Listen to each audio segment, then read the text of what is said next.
प्रयोग होने वाली विभिन्न प्रकार की सब्जियां और मसाले न केवल हमारे भोजन के स्वाद को बढ़ाते हैं बल्कि पौष्टिकता से भी भरपूर होते हैं। इनमें प्याज को सलाद और सब्जी के रूप में तो इस्तेमाल किया ही जाता है, साथ ही इसे अनेक प्रकार के व्यंजन तैयार करने में भी प्रयोग में लाया जा रहा है। इस समय रबी मौसम की प्याज की नर्सरी लगाते समय किन किन बातों का ध्यान रखें, आइए जानकारी लेते हैं विशेषज्ञ से। प्याज एक महत्वपूर्ण सब्जी की फसल है। जो किसान भाई सर्दी के मौसम में प्याज की खेती करना चाहते हैं और अपने सलकंदों का भंडारण करना चाहते हैं, तो अब उसके लिए पौध डालने का बहुत ही उपयुक्त समय है। प्याज की जो पौधशाला है, ऐसे स्थान पर उसका निर्माण करें जहाँ पे सिंचाई जल की समुचित व्यवस्था हो। खेत की मिट्टी जो है, जहाँ पे आप पौधशाला का निर्माण करना चाहते हैं, वो ब्लूई दोमट या दोमट किस्म की हो और उसमें कार्बनिक तत्व उसके अंदर 1 या उसके आसपास होना बेहतर माना जाता है। और साथ ही साथ मृदा का जो पीएच मान 6.5 से 7 के बीच में रहता है, तो ये बहुत अच्छा रहता है पौधशाला में। जिस खेत में आप पौधशाला का निर्माण करना चाहते हैं, उसमें कार्बनिक तत्व की मात्रा अगर 1% के आसपास है तो वो बहुत ही आदर्श स्थिति मानी जाती है। और अगर उससे कम है तो किसान भाइयों को मैं सिफारिश करते हैं कि आप जहां पौधशाला बना रहे हैं उसमें प्रचुर मात्रा में सड़ी हुई गोबर की खाद उसमें मिलाई जा सकती है, ताकि उसकी कार्बनिक तत्व की मात्रा प्रचुर मात्रा में बनाई रखी जा सके। दूसरी बात महत्वपूर्ण ये होती है कि उस मिट्टी की जो है पीएच मान 6.5 से 7.5 के बीच में होना बेहतर रहता है।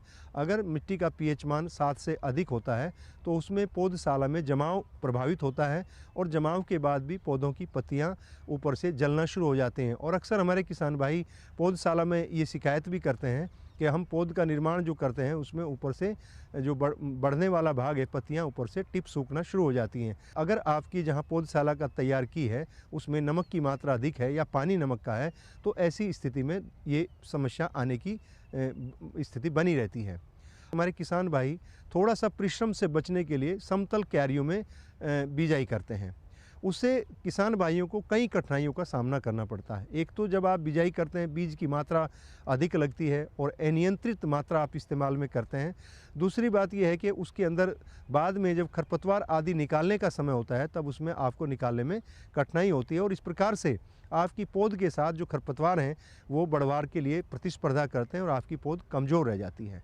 तीसरी बात है कि जो लगने वाले दूसरे इनपुट हैं, आपको पानी या रख रखाव में या कई बार असामयिक वर्षा हो जाती है, सर्दी में भी कई बार असामयिक वर्षा होती है, जिसके कारण आपकी पौधशाला को नुकसान हो सकता है। तो इसका बेहतर विकल्प रहता है, हम हमेशा जो है किसान भाइयों को यही सलाह देते हैं कि आप अपनी पौध या दूसरी कोई भी सब्जी की पौध है, आप उसको उथली क्यारी विधि से तैयार करें। उथली क्यारी विधि का यहाँ अभिप्राय यह है कि आप 15 से 20 सेंटीमीटर ऊँची और 50 से 60 सेंटीमीटर चौड़ी क्यारियाँ बनाएं। उनकी लंबाई 3 से 5 मीटर रखी जा सकती है और 2 नालियों के बीच में 45 से 50 सेंटीमीटर का फासला रखा जाता है, ताकि पानी देते समय आप एक तरफ से पानी देना शुरू करें और पानी एक निर्धारित मात्रा में दिया जा सकता है और उसकी गति को नियंत्रित भी किया जा सकता है। और कभी भी पौधशाला में जो पानी है क्यारियों के ऊपर से नहीं निकलने देना चाहिए।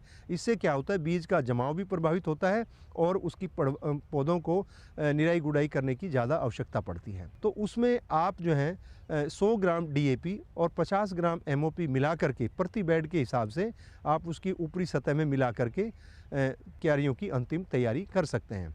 साथ ही साथ एक बात और ध्यान रखने की है, जब हम पौधशाला में बिजाई कर देते हैं तो कई बार चींटियाँ बीज को निकाल करके ले जाती हैं और इससे पौधों की संख्या कम हो जाती है। या कई बार पौधशाला में कई प्रकार के जो कीड़े होते हैं उनकी वजह से नुकसान होता है। और पौधशाला में प्याज की जो नुकसान पहुंचाने वाला प्रमुख कीड़ा है वो होता है टनल बोरर। ये कीड़ा जो है पौधशाला में मिट्टी के अंदर रहता है और मिट्टी को भुरभुरा कर देता है। जहाँ से भी इसकी टनल बनती है वहाँ से पौधे सूख जाते हैं।